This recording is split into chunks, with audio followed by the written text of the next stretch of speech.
Imagine the most valuable private company in American history decides it doesn't need your money. Not your pension fund's money. Not Wall Street's money. Not even the sovereign wealth funds knocking at the door with nine-figure checks.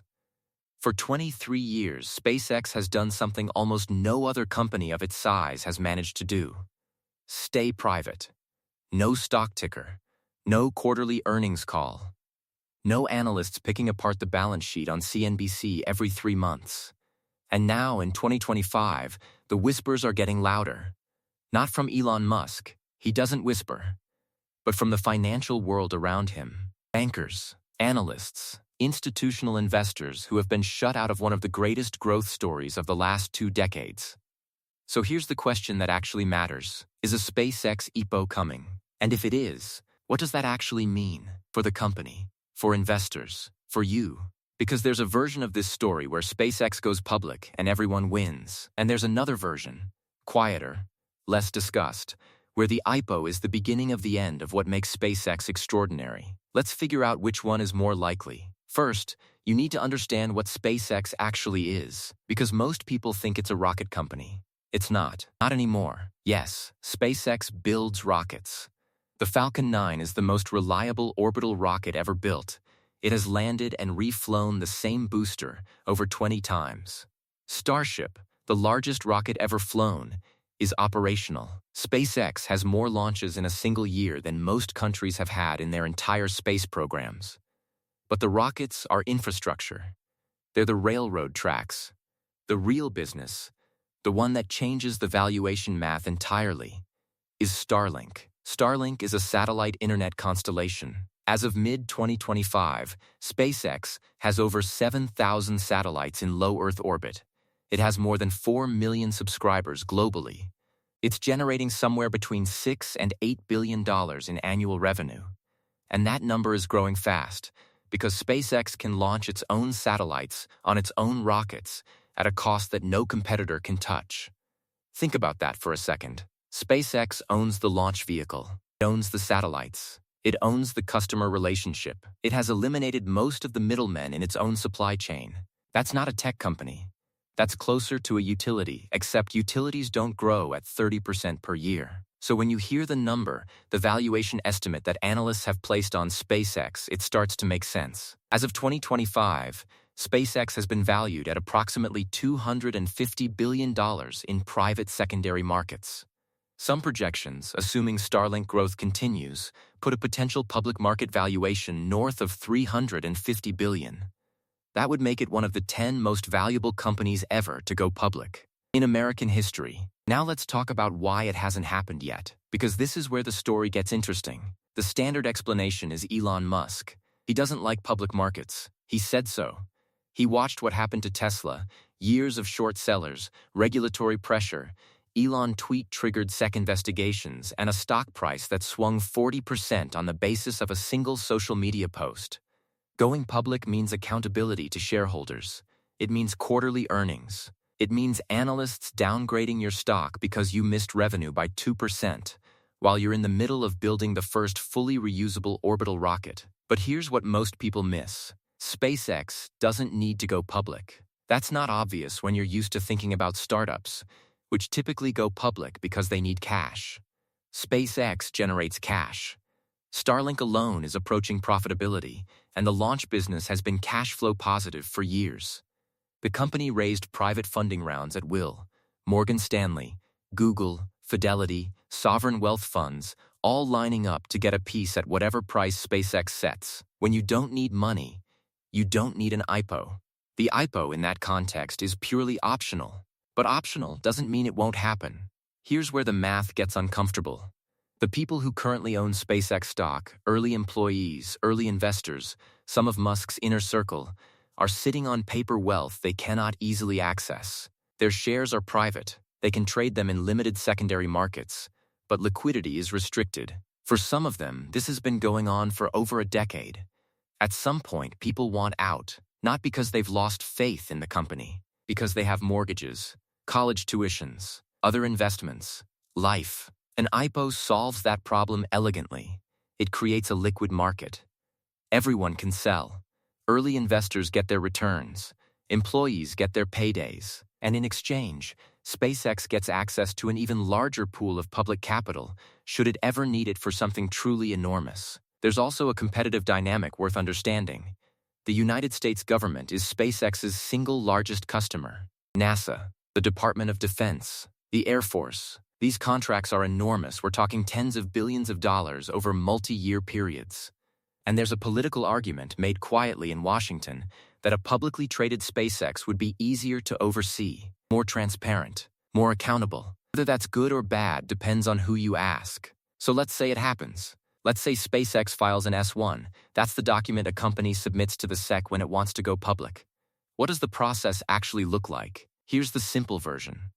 SpaceX hires investment banks, Goldman Sachs, Morgan Stanley, JP Morgan, the usual suspects. These banks do something called underwriting, which means they essentially agree to sell the shares and take a small percentage of the proceeds as a fee. They go on a roadshow, a series of meetings with large institutional investors, hedge funds, pension funds, to gauge demand and set an initial price per share. Then, the stock goes live on an exchange, New York Stock Exchange or NASDAQ.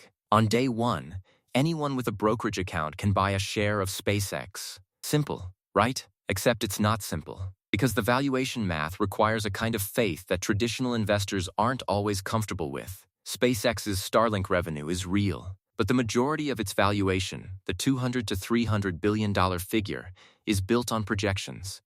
It assumes Starlink reaches 50 million subscribers. It assumes SpaceX wins a significant share of the commercial launch market for the next decade. It assumes Starship becomes the backbone of lunar exploration, Mars missions, and point-to-point Earth transport. None of that is guaranteed, and a public company has to justify its stock price every single quarter. Now here is the part that nobody in the hype cycle wants to talk about. SpaceX's greatest competitive advantage is its speed. The reason Falcon 9 exists is that SpaceX was willing to fail 3 times before it finally worked. The reason Starship is operational is that SpaceX blew up a dozen test vehicles on the launch pad and called each one a learning experience. In most companies, that approach would end careers. In a publicly traded company, it ends stock prices. When you are accountable to public shareholders, you become conservative. Not immediately, but gradually. The quarterly earnings cycle creates a kind of gravity. Missing estimates by 5% triggers analyst downgrades. Downgrades trigger institutional selling. Institutional selling tanks the stock. And suddenly, the leadership team is spending 20% of its time managing investor relations instead of building rockets. This isn't hypothetical. It's what happens to almost every high-growth company that goes public. The clock speed slows, the culture shifts, the risk tolerance drops. SpaceX, under Musk's private control, operates like nothing else in the aerospace industry. It iterates faster. It cuts faster. It makes decisions faster. The question an IPO raises, and nobody can honestly answer, is whether that changes. There's another layer here that's worth sitting with. Even if SpaceX goes public, Elon Musk is almost certainly going to retain voting control. We've seen this playbook before. Zuckerberg has it at Meta. Brin Page had it at Google. The structure is called a dual-class share system. It allows the founder to hold shares with 10 or 20 votes each, while public investors hold shares with 1 vote each. What that means is that you, as a retail investor buying SpaceX stock on day one, don't actually get a meaningful say in how the company is run. You are providing capital. You are participating in the upside if the stock goes up. But you are not an owner in any traditional sense. You are effectively a bet maker. You are betting that Elon Musk continues to make good decisions. That is not inherently a bad bet. It might be a great bet. But you should know what you're actually buying before you buy it. Because this story isn't just about SpaceX. The SpaceX IPO, when it comes, will be a test of something bigger. It will be a test of whether the public markets can handle a company that operates on decade-long timelines in an industry where the feedback loops are measured in years, not quarters. It will be a test of whether retail investors understand the difference between a story and a balance sheet. Because SpaceX is one of the great stories of the last 20 years. And stories are very good at making people feel certain about uncertain things. And it will be a test of what Elon Musk actually values more, control, or liquidity. Because here is the quiet irony at the center of all of this. The man who has been most vocal about the existential importance of SpaceX, who has said on multiple occasions that making humanity multiplanetary is the most important thing he can do with his life, that man has also structured SpaceX in a way that gives him maximum flexibility to change his mind about nearly everything, including the IPO. So, will it happen? The most honest answer is, probably, eventually, on terms that Musk controls entirely. Not because SpaceX needs the money, not because investors deserve it, but because the window in which a SpaceX IPO generates maximum leverage for existing shareholders, for the company's next chapter, for Musk's other ventures, that window won't stay open forever. The most likely scenario involves a Starlink IPO first. Spin off the satellite internet business as a separate public company. Let that trade on its own. Use the public market valuation of Starlink to anchor expectations for SpaceX as a whole, while keeping the aerospace and defense contracts private, under fewer regulatory eyes. It's elegant. It gives investors what they want, a piece of the revenue, while protecting the parts of the business that benefit most from operating in the dark. Whether you find that clever or cynical probably says something about how you feel about Elon Musk in general. Here is the question to leave you with. Space is hard. It has always been hard. The history of aerospace is littered with companies that had incredible technology and terrible business models. Promising rockets that never flew. Constellations that went bankrupt. Visionaries who ran out of money one launch before the breakthrough. SpaceX is different. It has survived. It has scaled. It has changed the economics of getting to orbit so fundamentally that the industry will never go back.